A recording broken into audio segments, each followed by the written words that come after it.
We're on the line with Duncan Howells, who's got 5 runners at Hollywood Bets Gravel on the Polytrack, Wednesday the 21st of October, and more than just a couple with decent chances. Good morning, Duncan. Thanks for your time. How are you doing? Well, and you, Graham? Great stuff. Well, let's get straight into it.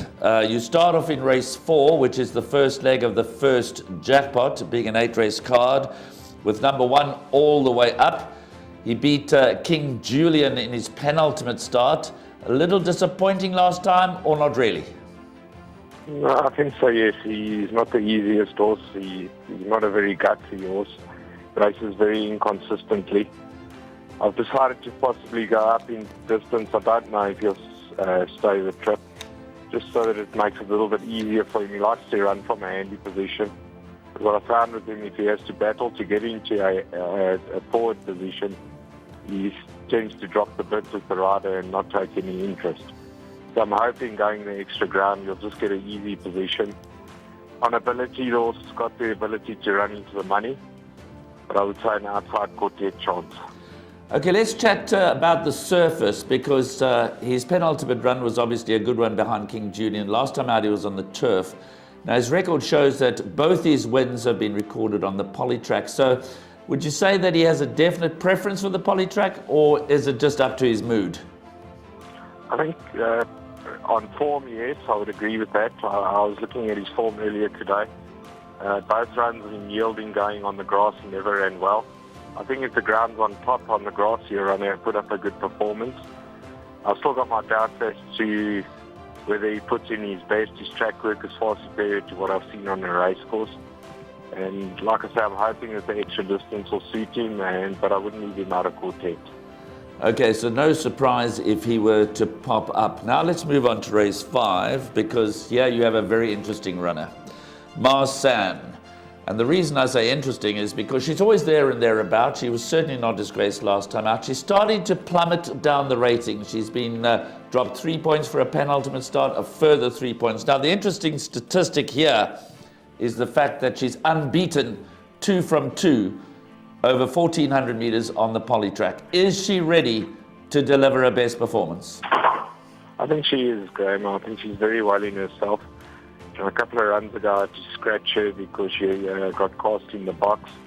But also put a little bit of dampener on her last run. I thought she needed it.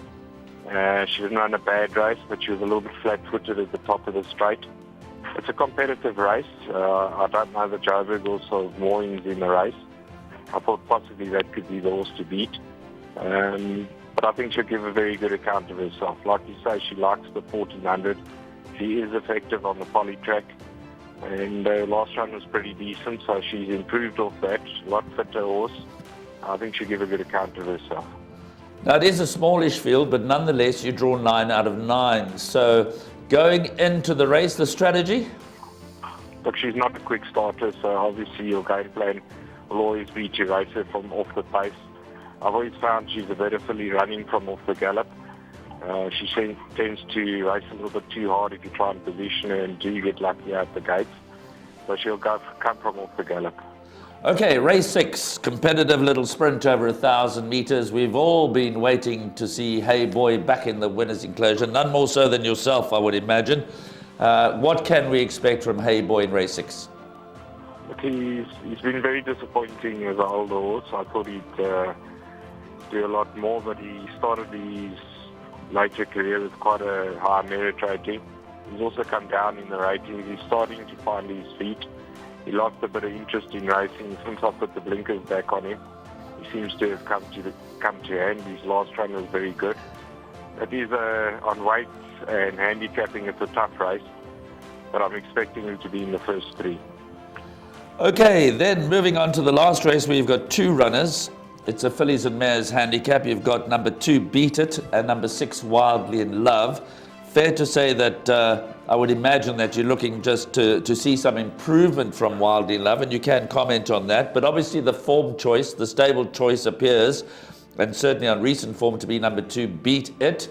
Not much to choose between her and Blush of Dawn, but she's certainly got the advantage as far as the draws are concerned. I guess you're expecting another very game, genuine, honest performance from Beat It. He just seems to be very effective on the poly track. His sprint form is very good.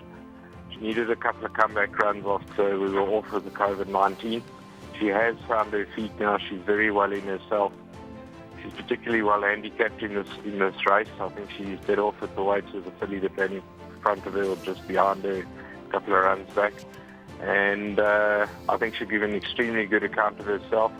I also feel we found the right race for her.